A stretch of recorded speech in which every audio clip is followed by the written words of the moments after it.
Welcome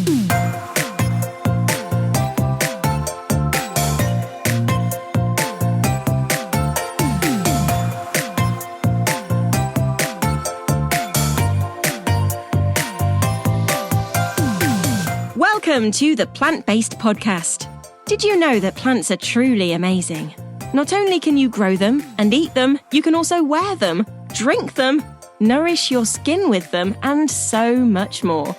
Let Ellen and Michael inspire you to love plants as much as they do, as they chat with the movers and shakers in this wonderful plant-based world. So, let's dig in. Hey Ellen, you're getting really patriotic this year. I've seen recently you've planted up a British patio container with only British grown plants. You are absolutely right, I did, and it's a very beautiful British patio container pot at that. And all the plants in the container were from Hillier Garden Centres. I know, gorgeous lavender. You've got that lovely perennial candy tuft as well. Do you like mine though? I've got that lovely golden acer. Are you jealous? I am not jealous because mine is nicer than yours. So I planted up a really nice, cool, calming, well-being kind of pot, and yours was fiery and vibrant, wasn't it? Wow, absolutely. And those plants were from Hillier Garden Centres, and then they actually support Series 7 of the Plant-Based Podcast. And did you know that Hillier actually nurture over 1 million top quality plants each year at their Hampshire nursery? Hillier are your go-to for quality British grown plants. So why not visit hillier.co.uk to shop now, or search Hillier Garden Centres on Facebook, Twitter or Instagram, and you'll get loads of inspiration for creating your ideal garden or outdoor space. So on the podcast today, when I introduce our guests, you might be a little bit surprised because maybe you've read the description already and you're expecting the Caley Brothers to talk to you about mushrooms. Well, it's not quite how it seems. But anyway, today we're going to learn how to grow, harvest and cook mushrooms yourself at home. And the Caley Brothers are great. They recently hit the horticultural world by storm with their cool fungi that were growing in cocktail glasses at the Chelsea Flower Show. And that actually helped them win a gold with the Planet Studio houseplant display. So welcome to the podcast, Lorraine and Jodie. Hello. I love that. Hi, brothers Lorraine and Jodie. Brother sisters. So yeah, you need to tell us what the deal is. How do you have a brand name that kind of initially looks like it doesn't suit you? It does, and we love how interested in our brand name people are. So Caley Brothers is really important to us, and it is our brand name because it's homage to our family and our roots. So my maiden name and Lorraine's surname is Caley, and our grandparents, so our grandfather and his brother, set up Caley Brothers in the 1950s. We like to say that they were the original Ocado. So they bought a big van. They used to go out to Borough Market, buy groceries. Nanny used to do barrels of pickled onions and ladle them into jars. And so they started delivering groceries where we grew up, around Molesey, the estates around there in Surrey. And then they opened a greengrocers in Molesey. Our dad worked there. Growing was always a massive part of our childhood, allotments, farm stays, these sorts of things. And so when we started growing mushrooms, it was really important. We'd just lost our dad. So it was really important to us to sort of have the family name. And it just lent itself to it. Plus, they designed really great branding and we really liked it. And we had a massive picture of the sign up on our grandparents' wall. And so when we were doing this, we were just like, I think it naturally lends itself. And we never really thought about the brother aspect. Until people were like, oh, but you're sisters. And we were like, oh, yeah, we are. Oh, yeah. Oh, yeah. We do have a brother. We do have a brother.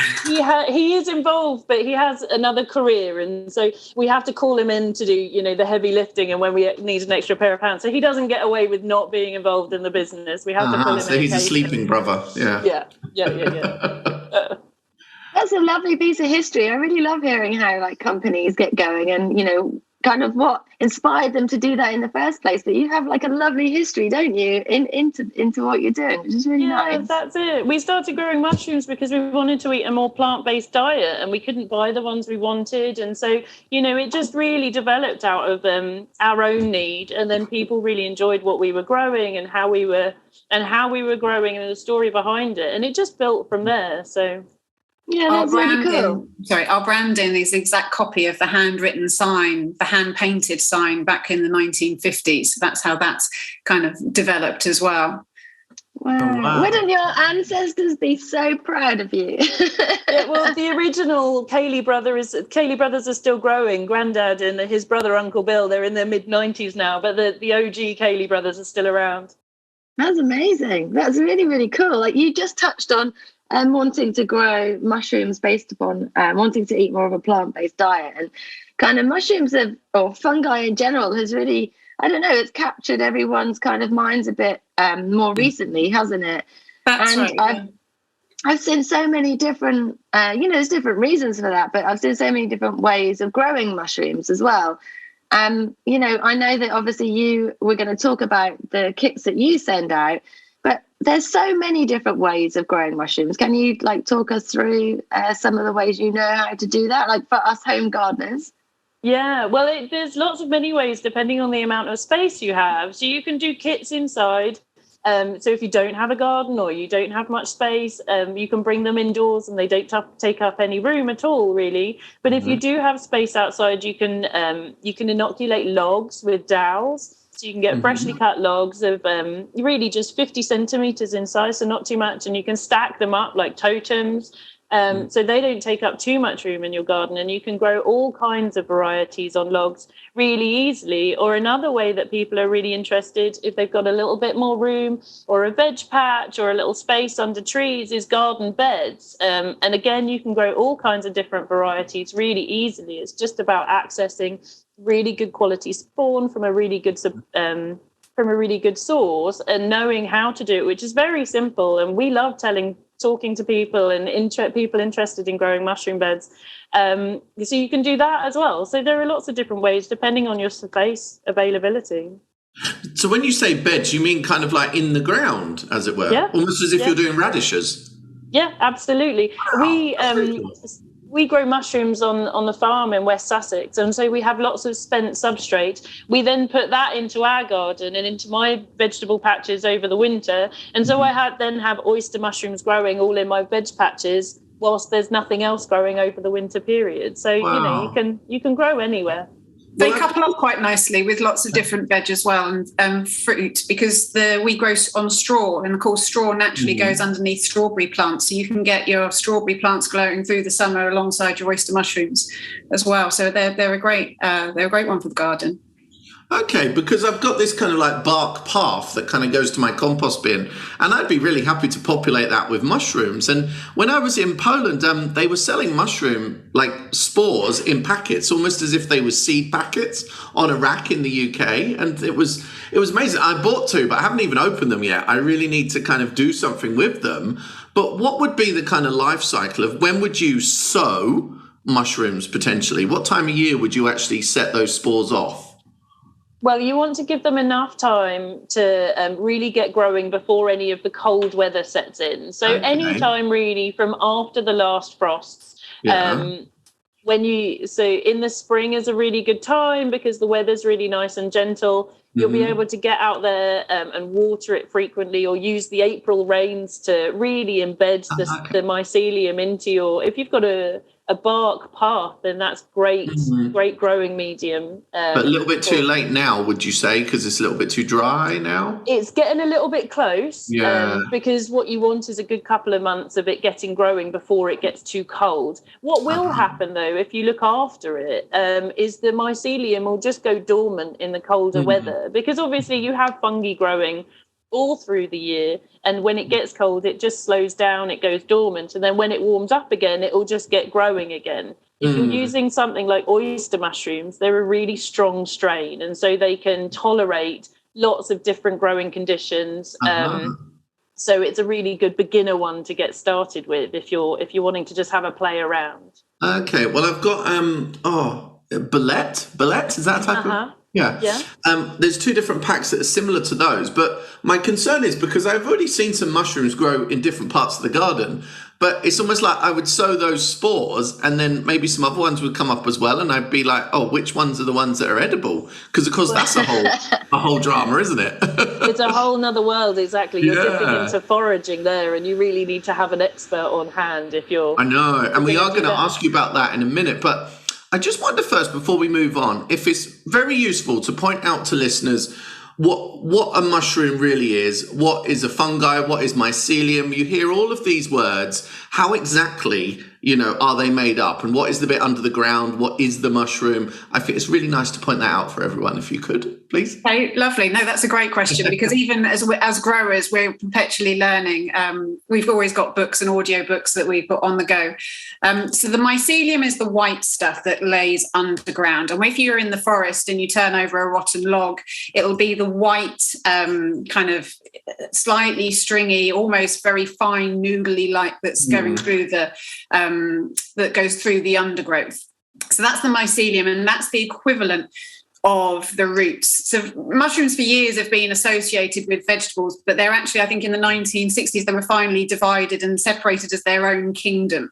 But a lot of the references when we talk about the terminology of mushrooms is still related very much plant-based. So the mycelium we would describe as the roots. They go underground. They help turn the kind of detritus of the forest back into nutrients, and they take that all back down into the ground and they process it in order for themselves and the trees and plants to then take back up into to help them grow. And the mycelium is made up of very fine kind of hairs, microscopic, and these are referred to as hyphae. And these are very, very fine, and they grow through, over, and under anything that they come across. The reason why mushrooms are separate from vegetation is they sit between vegetation and humans or people because of mainly the way they digest their food. They don't rely on photosynthesis. Instead, the hyphae emit an enzyme which then digests the food, and then they absorb that back in through the hyphae. So that's why they're in their own little element, as opposed to sitting in either camp. And when the conditions are right, there's a nice flow of air, there's some water or downpour, or the weather warms up, then the mycelium will start, you'll start seeing mushrooms popping up out of the mycelium. So the mushrooms are just deemed as kind of the fruit. And within them, they emit the spores, which is also seen as kind of the pollen of the mushroom, and that goes out and lands, and the whole process starts again. Wow, and the pollen, like the spores, they're ready to go, aren't they? They don't need fertilizing or anything. They are ready to go. I'm just learning about it at the moment. That's like a whole new world of how that works. There is a degree of, there's a scent in the air along with them, which can encourage other mushrooms to pop up. So there's a degree of kind of mixing and mingling. But if I'm honest with you, we're taught so much about the birds and the bees and pollinating and stuff like that. Mushrooms is a whole new world. We're just beginning to scratch the whole next frontier for us all to understand, isn't it? And the goodness of us. And I think it's strange because the fruiting body of the mushroom is only a small part of the whole network that it creates as well, isn't it? Yeah, you know what goes on underground, and then the spores that go into the air. It's quite an incredible, it's like a whole universe to itself, isn't it, really? It's so incredible. And people are just tuning into how important fungi are for soil health, as well as our nutrition as humans. It's so important to be looking after the fungi. And actually, when you see mushrooms pop up in your garden, it's a really good sign of soil health. Okay, that's really good.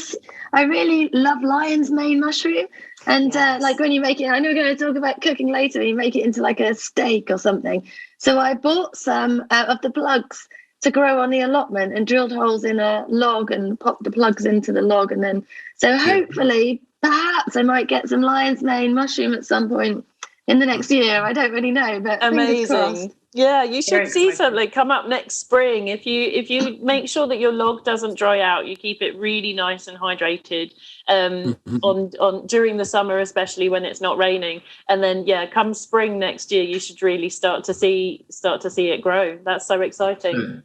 Can't wait. Sorry, Michael, can I just say, you were saying about growing them in wood chip. I've got to just tell you this. I think it was, last year on the allotment, I got some new wood chip delivered for some of the paths. And anyway, I put it down. And then out of nowhere, there was all this stuff growing, and it genuinely looked like vomit. Yeah. And I was kind of like, what? I remember what the is pictures. that? It was so horrible. It's probably the most disgusting looking I thought you'd been out in fungi Boston ever. for the night. And obviously it's known as dog sick fungi. And like, it genuinely did look like that. I know that's so gross, but when you think about all the different shapes and forms of fungi and the smells and, the edible nature of some of them and the medicinal nature of some of them, I just think it's absolutely incredible. And we don't know enough about them yet, do we, at all? No, we really in terms just of our tapping access. into it. Sorry, in terms of our access to them, it's really difficult. We only started growing 3 or 4 years ago because of our change in diet, and we were reading. What was the book, Jodie? Sorry, the recipe book. Wicked Kitchen Boys book. Kitchen Boys, and the recipes in there, we were like, we can't get hold of all these gourmet mushrooms that everyone's talking about. Even with a large superstore down the road, they just do the portobello, the closed cup mushrooms, and that was it. And that's what encouraged us to start growing. Because just a few years ago, you couldn't get hold of all these gourmet mushrooms, and now there are so many more available to us. And the growing and the ability to grow them in your own home is much more available as well, which is fantastic to see. Yeah, that's really cool. So kind of like, we're going to touch on foraging in a moment, but also, for foraging, and if you growing mushrooms in your own garden, what is really the harvest period? And how do you know when it's ready to harvest as well? And when you do harvest, should you harvest everything, or you should leave some in place as well? How does that all work, please? Gosh, well, with our kits, we do oyster mushroom kits amongst others. So with our kits, ours are when the cups begin to unfurl and the caps are kind of on a flatter range. Also, when the spores begin to drop, that's a good sign that they're ready to go and they've hit their best. They're at their peak. Out and about, that's a harder one to. They don't last very long, mushrooms. It's really open to the elements, isn't it? Yeah, the smell is a good one to follow with anything. I think if it doesn't smell quite right, and we're the same with our kits. When you open them up, they should have this kind of natural, earthy, fresh smell about them. But if there's anything slightly funky about them, we'd probably avoid them quite happily. That's it. And outdoor growing, it's really open to the elements. So you'll see when there's a good bit of rain, when it's been a little bit overcast, you're more likely to get mushrooms popping up. So that's when you need to head outside and really check your garden beds. And outside, you need to get to them a lot earlier, because when you've got your indoor kits, it's much more controlled. You know when you're going to harvest them, but outside you have to be constantly checking and get to them before the bugs do. I see. Cool. I do. You're talking about like them making sure they smell okay. They should be earthy. What's the one that looks like male genitalia? And it absolutely the stinkhorn. And my friend has a campsite up here in Norfolk, and she's got some woodland around it. And she said, Ellen, you have to come here. You won't believe what I found. And we went into the woodland, and there was just tons of it. And it absolutely reeked. I saw this picture. Oh, wow. Yeah, I definitely posted the picture. So it was like a load of dicks in a field. A load of smelly ones as well. It's like my worst nightmare. It was like a thing of nightmares. I was just like, oh my God, this is. It doesn't sound like much of a nightmare. Yeah. But also, it was absolutely incredible. Anyway. Yeah. they do that to attract flies, and the flies are what are going to spread the spores. So it's they want to do that, but it is pretty gross for us humans. It really is, but it is totally fascinating as well. Yeah. Talking of just finding them out in the woodland, thinking about foraging, I know there's loads of you can go on foraging classes and walks and fungi forays and all of that kind of thing. What do you recommend? If people want to go out looking to harvest, forage for mushrooms and harvest them themselves, what do you recommend you should do? There's some amazing foragers. I mean, we're really lucky as are you. We've got great access to really good expert foragers, and you can find them really easily online. So if you're new to it, I definitely recommend hooking up with an expert. Failing that, there's some really detailed, really interesting foraging guides, get yourself a book. I mean, but our advice would always be don't pick anything unless you're 100% certain, unless you're with someone that can really, really guide you, because there's some edible mushrooms that look very like lots of unedible mushrooms. And so, it is tricky. But first of all, go out with someone who can open your eyes. When we started going out with a couple of foragers, we were just amazed at how much there is out there to see. And it really opened our eyes. And then we got a couple of field guides that you can really start to follow and talk to people about and see. But we still don't go out picking to consume. We go out in nature, we go out in fields to go and have a look, because we don't feel that we're knowledgeable enough about wild mushrooms to be able to pick to eat. But it's that you got to be cautious and safe first, but do get out there and be interested and open your eyes to what is out there. Yeah, one of those things, once you start looking, you can't help see more and more and more. And it wasn't until we went foraging that you kind of took for granted as to how much there is out there and how accessible it is. It's well worth going and looking at least with a field guide, so you can point and see. I love going to spot like mushrooms. I love going to find them and taking a picture of them, and and then I do the geeky thing where I come back and Google it to see what it is. But I'm too scared to ever pick anything out in the wild. I just daren't do it. I'd rather grow them at home.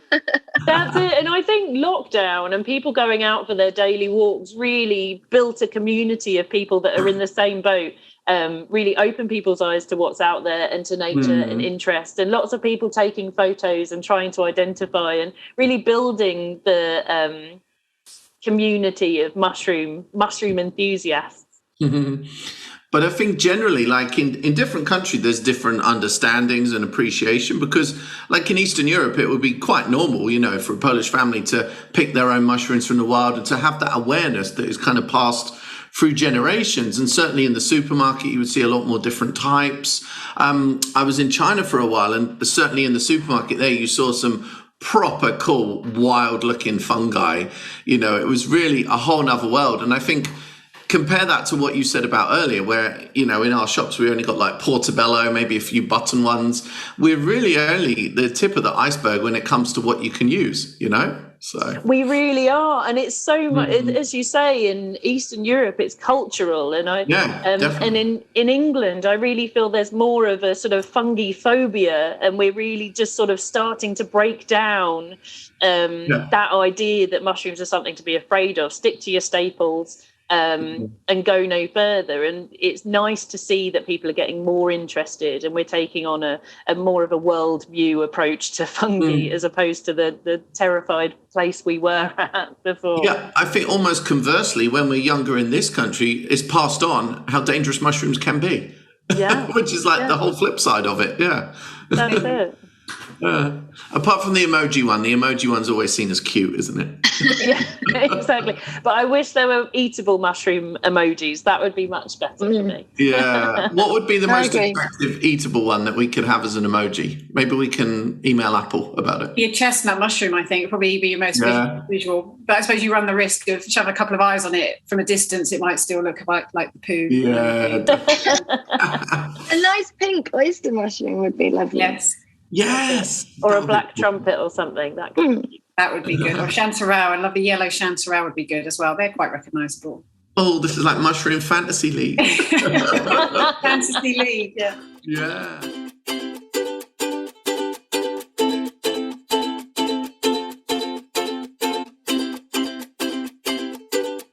Hi guys, it's Adam here from Vivara. Hope this finds you well.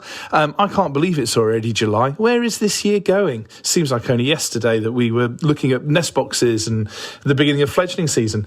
Anyway, July is the end of fledgling season now. The birds will all be starting to get big enough that they've gone out and they're starting to make lives of their own.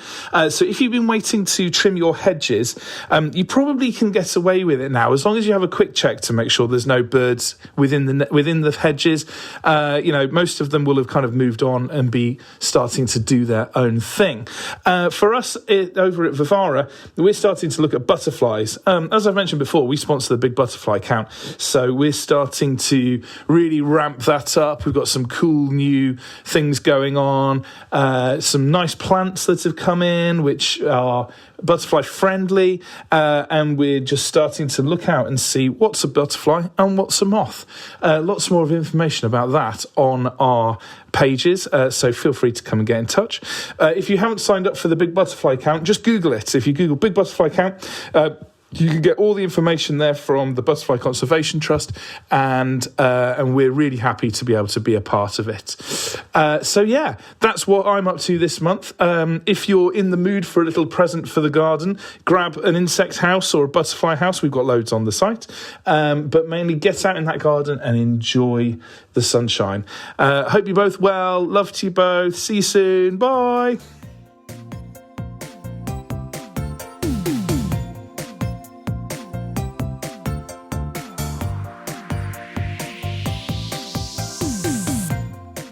What about then cooking with mushrooms? Because I've got a friend who, I don't know if he listens to this podcast, but he's so irritating because he really hates mushrooms, and he hates even like the smell, the taste of them. They're quite an acquired taste to some people, but even like what drives me mad about him, his name is Sal, if he is listening, is he even like, if you don't, like tell him there's mushroom in something, he doesn't want to eat it.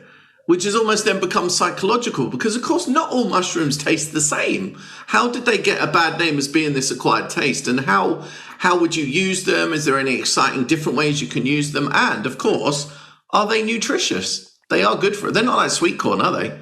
They don't just come out. No, they're very good for you. I suppose we touch back on the Brits' fear of food on that one again, and in the they've probably got a bad press over the years. I remember growing up, I didn't like them. I thought that they once cooked, because they were usually overcooked, and they were just your chestnut mushroom or your white button mushroom.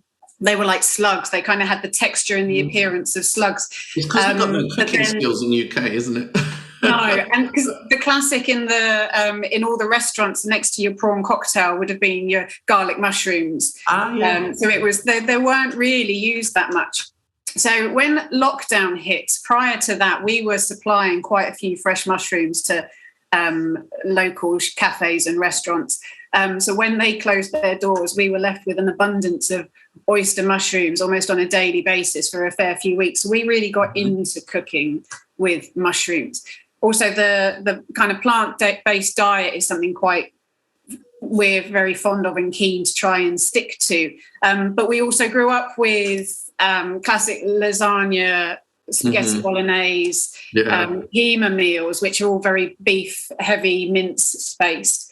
And the hardest thing we found about converting our diet is learning a whole new host of cooking techniques. So when lockdown happened and we had this abundance of mushrooms, we learned to cook our classics, but utilising mushrooms as a meat substitute. And that's worked really well. And different mushrooms have different roles in that.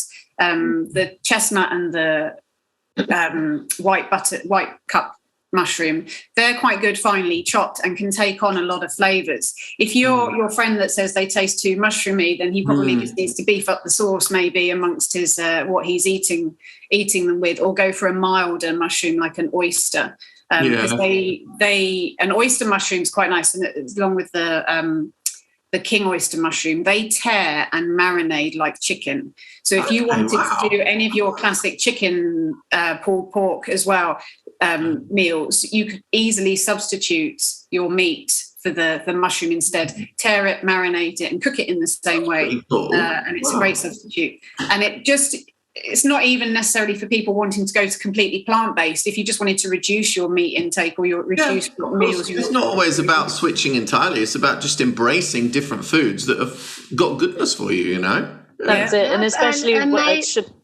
Sorry. Shiitake, and like you said earlier with the lion's mane, you've got this incredible texture of mushroom that has such a great flavour. You don't need to do too much to it, a bit of seasoning. And we also use mushrooms as seasoning. We dry them and add them to herbs and spices and use them to add flavour to dishes and cooking. And with that, you're adding the nutrition. mushrooms have a great amount of nutrition. Different mushrooms have different levels. You know, you've got your big medicinal mushrooms, which have different properties to ones like the oyster mushrooms. But adding any mushroom to any meal is going to give you a great level of fiber, protein. If you put your mushrooms out in the sunshine, it absorbs vitamin D, and then by consuming that, you're consuming more vitamin D as well. You know, they've got really amazing properties. So what you do, you just put it in the sun. What do you do? Just put it in the sun, yeah. Really? They have melamine within their skin, so they within the mushroom skins, so they have the ability to absorb as much vitamin D as they need from the sun, and then to protect themselves from any harmful rays from the sun as well. Wow, that's so really cool. I've made a beef bourguignon from mushrooms. So obviously I'm vegan, so we have to mention that I'm vegan on every single show, because if I don't, Michael will say some quip about it. I use chestnut mushrooms to replace the beef in a beef bourguignon, and I have served that to a few people who are meat eaters, and they've just said that it was incredible. They wouldn't even have known. No. So the texture can really genuinely replace meat in certain dishes. It can. I do. My children don't actually like eating mushrooms, so they love growing them, but so I have to sneak them in, and I do this dish where I crisp and batter them up, and then you can have them with any sort of sauce, but we do it with a honey soy glaze. And some people might ordinarily, in fact, the recipe does it with chicken, but I substitute it for a good chunky mushroom, and because it's just covered in crispy goodness, well seasoned, and this delicious sauce, they don't notice and they don't mind the difference. And that's one of my favourite mushroom dishes. That's really cool. Where do you stand on mushroom coffee, though? It's not for me, because I'm a big coffee drinker and I need the caffeine. It's quite earthy, isn't it? Like it is. A couple of other ones, they do in little sachets now, don't they? Yeah, but I'm not sure either. And I try a lot of new foods, so... I like to kind of mushroomize as much as I can. So if we go somewhere and I like the meal, but maybe it's more meat-based or something else, I like to bring it home and try and see if I can do it with mushrooms. So like the Bang Bang chicken, which is quite popular. I think Wagamama's do it at the moment. Again, we substitute the chicken for mushrooms, especially a shiitake mushroom, because that's got such a meaty flavour to it. But I was just... texting Jodie about cold brew coffee, and wondering whether we can, because that's where you coarsely grind your coffee grounds, then leave it overnight. But if we included some, because we have on our website as well, dried mushroom powder, if we incorporated a good couple of spoonfuls of mushroom powder and gave it 24 hours to infuse, we're wondering how that would go down. So that's on my list of things to do this afternoon. She's always sending me weird and wonderful recipes. She's got a list currently of popcorn mushroom flavours that she wants to try out. She's a bit Willy Wonka when it comes to mushrooms, I have to say. But I don't see the problem with that. No, not at all. Not at all. Some is surprisingly good. Well, we couldn't talk about mushrooms in an episode on the podcast without touching on the magic ones. What knowledge might you ladies have about magic mushrooms, or, on a more serious level, kind of, the medicinal uses for mushrooms, the kind of adaptogens? We're seeing a lot of movement with that, aren't we, at the moment? And I think that is almost like the next frontier for mushrooms. At the moment we're embracing them in cooking, but there's a lot more to them as well, isn't there? There's a lot more, and there's some really interesting stuff coming out. There's some, I'm down in Sussex, and there's some Brighton talks coming out about magic mushrooms, their uses within helping people with depression and mental health issues. Paul Stamets has released some really interesting talks about it. So if you want to explore that side of thing, it's very easy to find. Currently reading a book called Mycophobia. Is it Mycophobia, Lorraine, that we're listening to? Sounds good. And so there's some really interesting chats about it. We were asked quite a lot about magic mushrooms. We just grow eatables, but we're fascinated by fungi as an entire picture. There's so much interesting stuff that's going on. But yeah, Paul Stamets has been in the press a lot recently with his current chats about magic mushrooms, hasn't he? Okay. That's right. The book is In Search of Mytopia. Mycotopia, sorry. Mycotopia. I have to order that. It's really interesting. It's a great read. Okay. And then cool. dare I say it, and I'm certainly not saying to anybody you should go and just try any old mushroom for sure, because you could get seriously ill. But I did go on a fungi foray with a guide a few years ago now. And he actually said that, well, some can make you very, very sick. It's actually very rare that someone will die from eating a poisonous mushroom.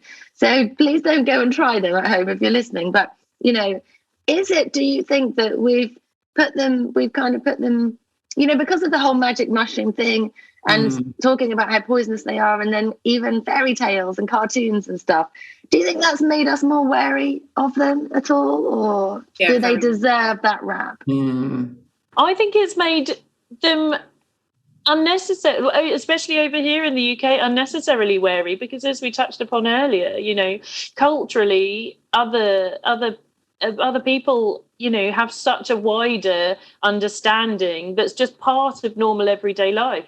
Foraging is part of normal day life. It's handed down from generation to generation, and they don't have the same fear as we do. And I think it's slowly the world is opening up, and more people are becoming less scared, and they're more interested, and it's not as terrifying. So I think they do have a bad rap, and there's a lot more we can learn from them medicinally as well as nutritionally, and I think we're getting there.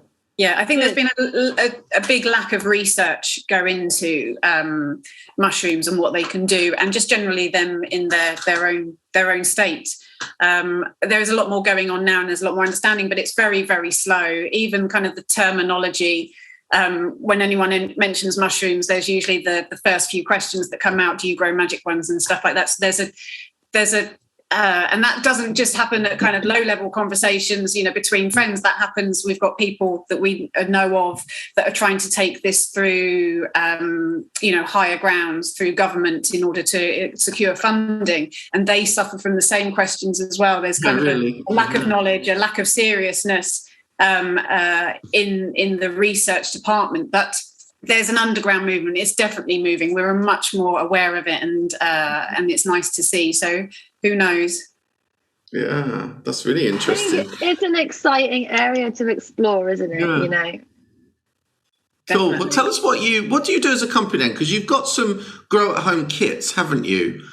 And are they in a lot of different types? Kind of how do they work? And are they easy to grow? We do. So we started growing oyster mushrooms. They're the easiest and probably most forgiving to grow. They're also the return on an oyster mushroom kit is fantastic. It's a quick turnaround. Once they start pinning, they kind of double in size every day. So the kind of satisfaction and the reward on a kit is good. But we also do workshops. We didn't start out by doing workshops. They've been born out of demand more than anything, the curiosity of people wanting to grow. And within our workshops, what we do is we gather a load of visitors, and they come and they make their own kits. We get them layering the substrate, coffee grounds, straw, sawdust, and mixing in their mycelium. And then at the end of the session, we get them to sit down and maybe try some of our mushroom truffles, mushroom dips, mushroom bread. And kind of throughout the whole of that session, it's just a big chat and geek out about mushrooms and growing mushrooms and what's going on inside your kit. And then kind of 3 weeks after they've gone home, they start their kit having had it completely colonized and changed from this kind of layered bag of ingredients to now a kind of fully colonized substrate block. Oh, that is cool. So your business is really going from strength to strength. Obviously, you've got the kits, you've got the workshops. You've just done this amazing display at Chelsea, which you guys need to look this up because it was really cool and inspiring. What is next after you've done Chelsea? What do you do after Chelsea? It was really exciting. Chelsea was an incredible opportunity to collaborate with some really special people, and we were chuffed to be a part of it. To see mushrooms grown in ceramic pots within a houseplant display was, very cool. A new place for us to be. So we've done Chelsea. We also do consultations. So we're currently working with Centre Court in Wimbledon and installing a farm as part of they've installed growing spaces on the roof, beehives, and also a mushroom farm to reuse the coffee grounds from local businesses. And so that's underway, which is really exciting, to turn a shopping centre into more of a community space through growing. So we're really excited to be a part of that. We're next at Hampton Court Flower Show. They've invited us to be a part of their new Grow Your Own initiative. So we're doing a couple of presentations about how to grow mushrooms there. And it's just about growing more mushrooms, talking to people about growing more mushrooms, and really communicating how exciting it is. So, we're excited for the next bit. That's amazing. Really, really cool. So very cool. It's just been really, really interesting for listeners and also for us as well to kind of learn more about mushrooms, which are kind of all around us pretty much all the time. We just can't see them at most points, not until they fruit. That's it. No. I have to just say, I do have one of your grow kits, and the rate at which the pink oyster mushroom has grown is phenomenal. Yeah. So, like, I just opened it and they were teeny tiny. And then the next day they were perhaps like a few centimeters. This is three or 4 days later, and they're huge. Like, it's cool. just amazing how fast they grow, and it's so exciting to see. I can imagine kids loving it as well. Yeah, they're a really good experiment project, aren't they? Yeah, it's really enjoyable. To help kids realise mushrooms are not all scary, and something to be feared. Yeah, absolutely. Okay, we're coming to the end of the podcast, but where could people find out more about you guys, please? So we're online. We're on Instagram, we're on Facebook, and then we have our website. So our handle is @Caley Brothers, and that's CALEY BROTHERS. That's where you can find most of our information. We keep the Instagram updated with workshops, markets, and then any other exciting events that we've got coming up ahead as well. Okay, absolutely super. Thank you so much for joining us today. Yeah, Lorraine, thank you for having us. Thank you, brothers. Thank you, brothers, Lorraine and Jodie. Cool. See you later, guys. Thanks very much. Thank you so much.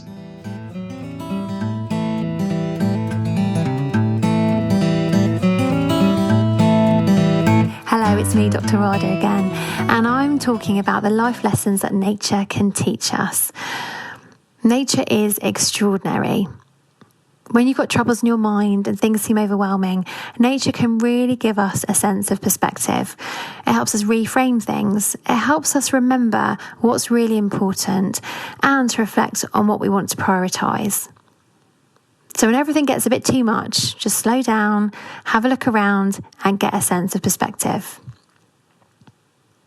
Life is super fast as well, and nature helps us just to slow down, to take a breath. Think about planting a plant or growing a seed in a pot, or even weeding, for example. In those moments, you slow down, that you take your time, and that plants don't grow overnight. They take months, trees take years, or sometimes even decades. So it really helps us to slow down and remember that gift that we all have to give ourselves and others of patience. The fantastic thing about nature too is that it's always changing. So even if you're stuck, if you feel lost in life, if you feel a bit frustrated, look around you, because nature is constantly changing. It's constantly dynamic, and we are too. And that's why nature for us is so important to get connected with all the time. We change every single day. And so by looking at nature and being in nature, we can see those changes reflected out there, but also reflect on the changes within ourselves too. Series 7 of the Plant-Based Podcast is brought to you with the help of Hillier Garden Centres, bringing you over 155 years of horticultural expertise. Shop their top quality British grown plants, both across their 19 garden centre locations or online. And to find your local centre or shop online, visit hillier.co.uk. Or search Hillier Garden Centres on Facebook, Twitter and Instagram for inspiration on creating your ideal garden.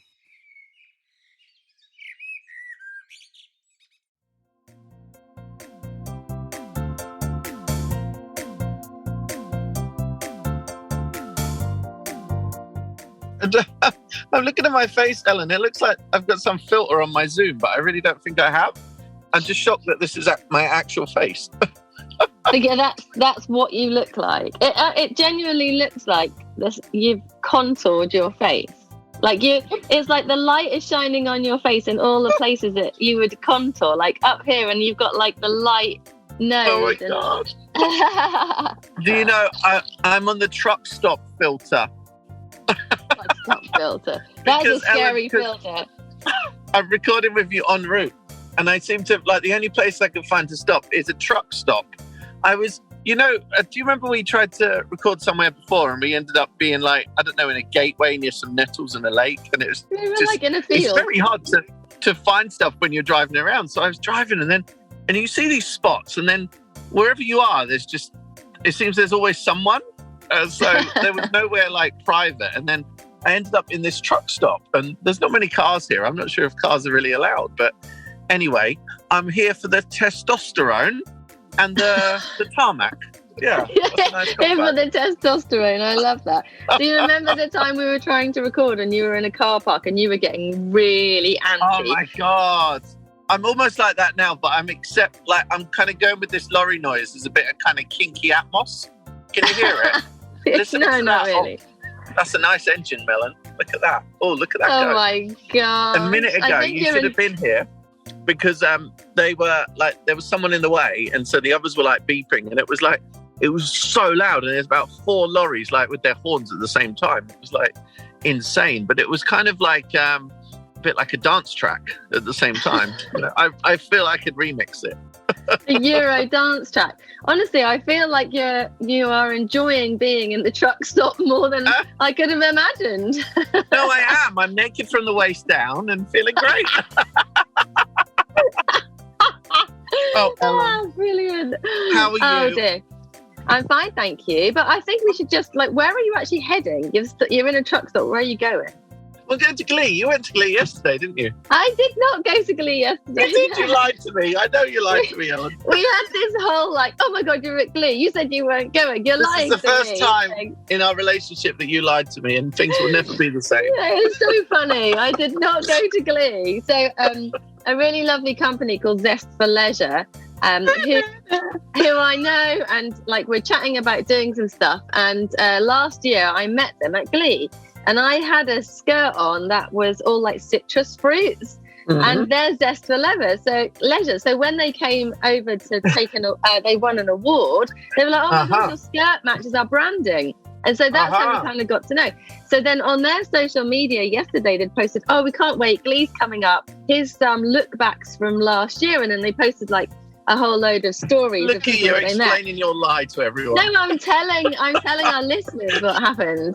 And so they posted all these look backs from last year, and I was tagged in one of them. So I then reposted that to my stories, and literally immediately Michael was like, "Oh my God, you went to Glee." Oh dear. I was this week is, you've got, sometimes you have a week that is just weird, and it's really I don't know, just kind of nothing works right. Everything gets changed around, and you're just here and then you're there, and this is just one of those weeks. And Monday was just changing by the minute, and then I was always going up to Steph's packed lunch in Leeds on Wednesday, but then I don't know, it's too complex to even remember now. I was then staying afterwards, but then I wasn't, and then I was actually.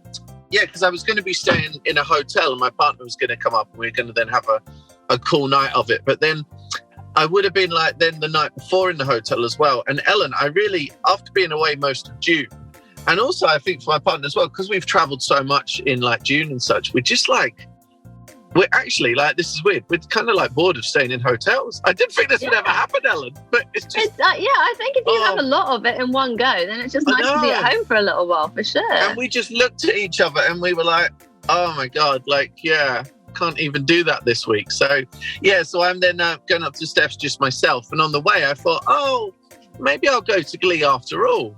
Yeah. And lie to Ellen about it. Exactly. So basically you were like, "I'm not going to Glee this year." And then all of a sudden, you couldn't record yesterday, but you could record today in a truck stop because you're going to Glee. So, No, yesterday, I need to explain yesterday. I was trying to protect you. I was worried my photo shoot would run on. So I was like, "Oh, la, la, la, la, la." Oh, Ellen, we're teetering on the end of a big fallout. I can smell it. I don't feel it. But if you feel it, I'm really sorry you feel like that. How are your mushrooms, babe? Oh, Michael. What?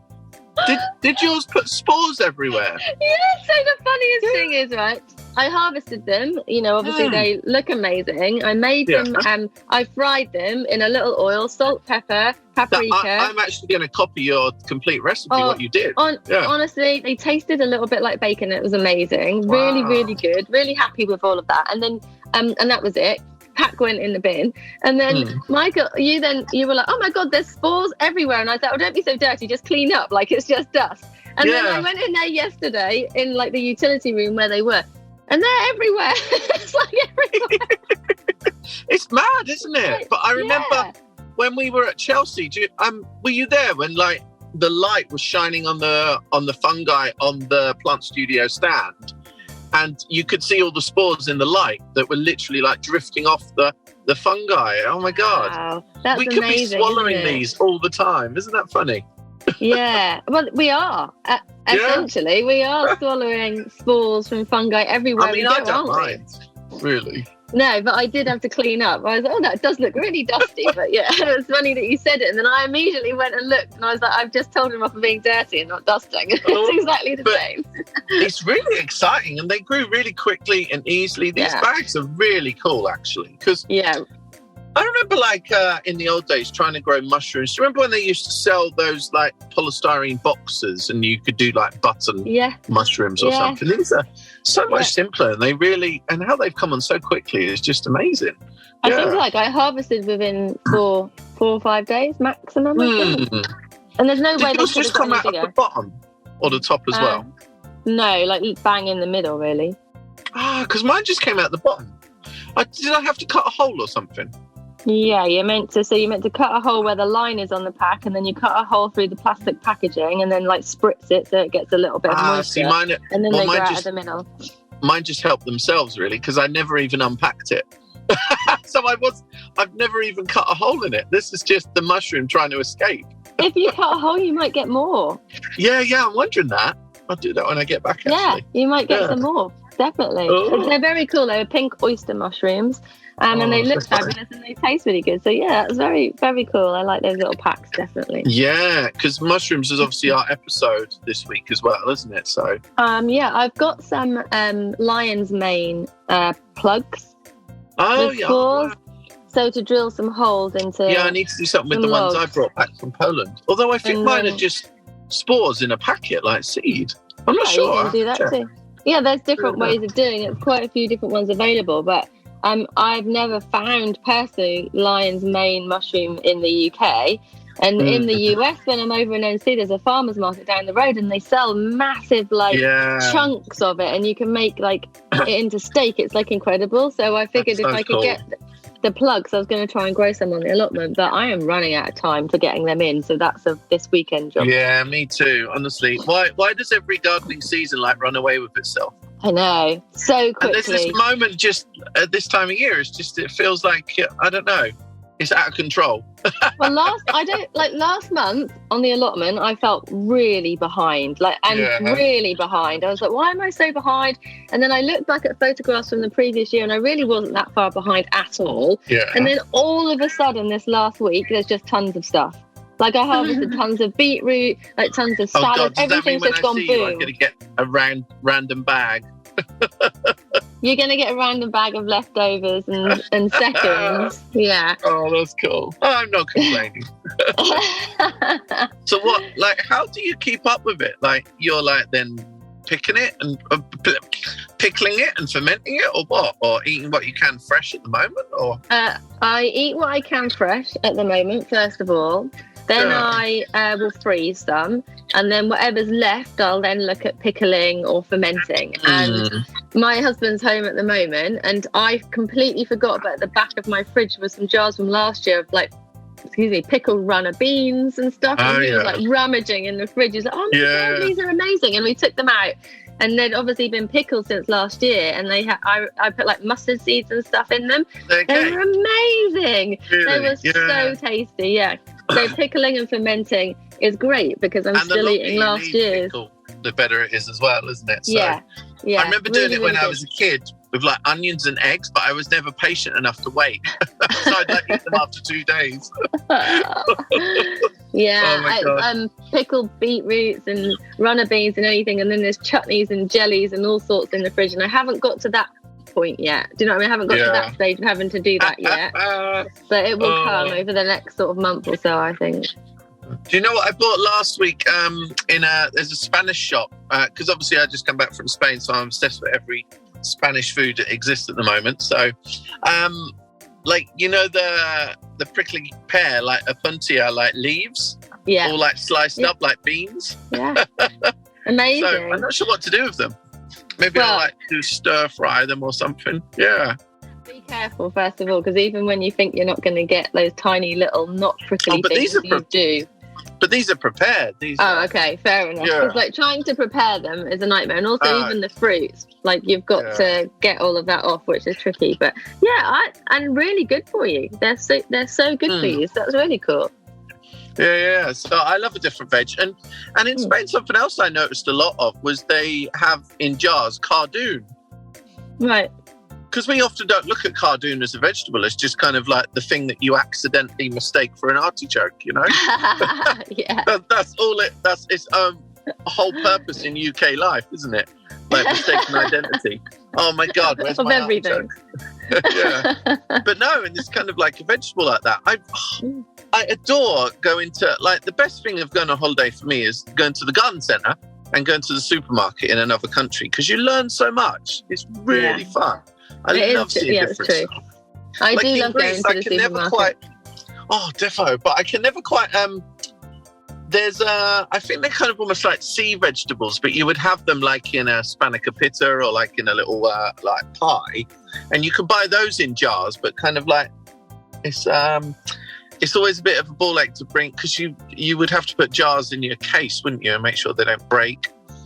Yeah, and make sure you don't cover your bikini with pickles. If they're like in the hold, you can, or if you're in the car. But like if you've just got cabin bags, you can't bring anything like that back with you. So I think it's always best to like be inspired and then try and do it at home, you know. But then the thing is, like, we went in this Spanish supermarket, which is in Notting Hill, and we've been in like all the Spanish kind of convenience stores and seen all these tins of fish and mussels and all of that for like €1. And then when you're here, like, because of like obviously importing it and stuff, they're like kind of like £5 for a tin of, that's true. you know, cockles or something. It's like, oh my God, it's crazy. If you want your cockles, you've got to get up to the Norfolk coast. Get your cockles. Yeah, it's a samphire season as well. Samphire, cockles, whelks, all the stuff that, up in like Brancaster Way, Wells. That's they cool. have like little stalls where you can get all of those in like little pots. I might go up there over the next week. Ooh, you've inspired me now. It is cute up there. It's such another world. Yeah. It is. It's beautiful. Probably one of my favourite places. Norfolk. Oh, that's bold. It might be my retirement place.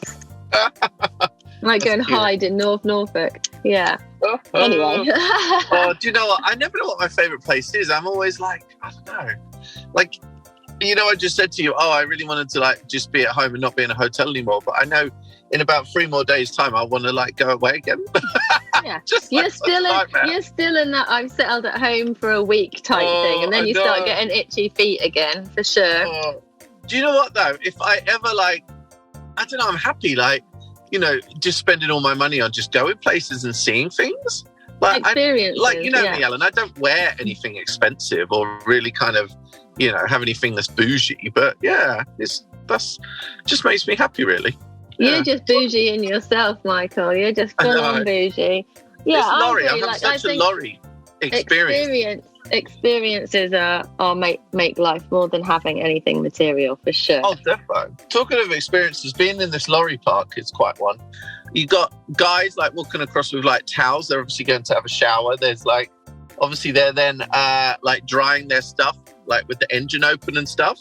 This is a whole community. I never even tapped into this before. Are you having a nice time? Yeah.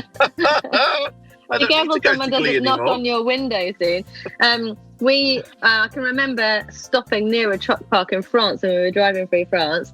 And we clearly watched some naughty business going on.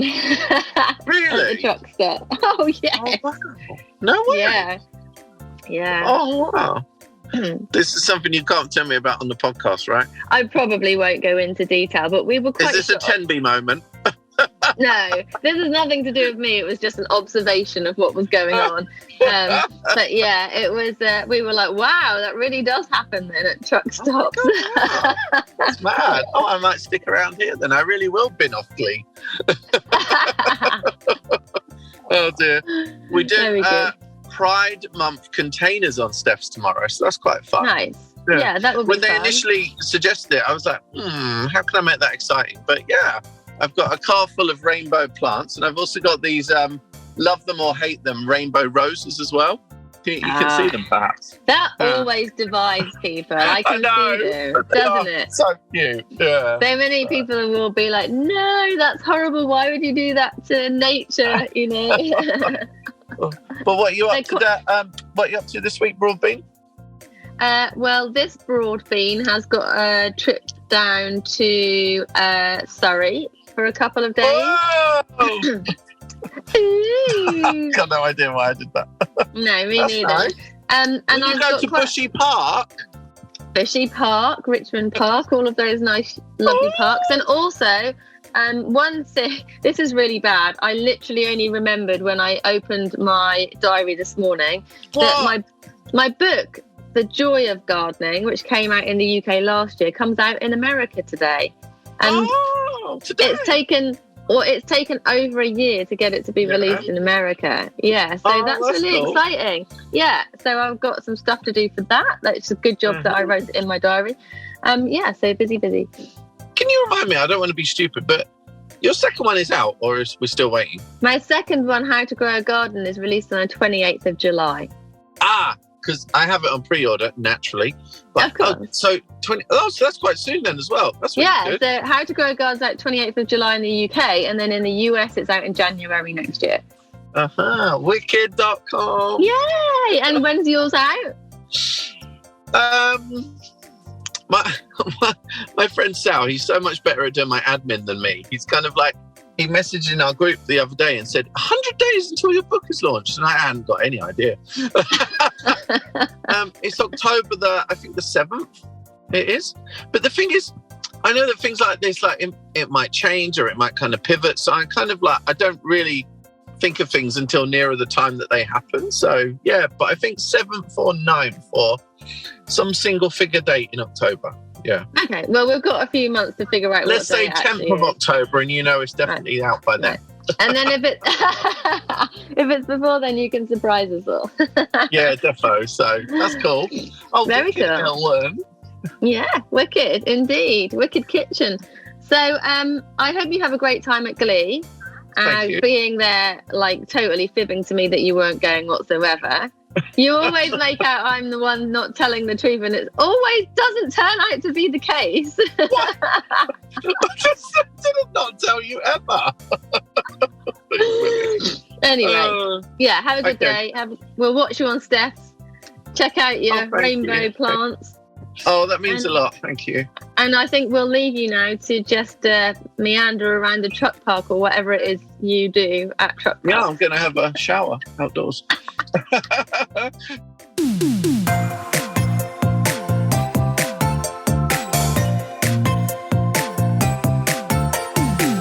The music for the Plant Based podcast is part of the song Grow by Mikey James, and our editor is Gareth Patch of Semi Echo.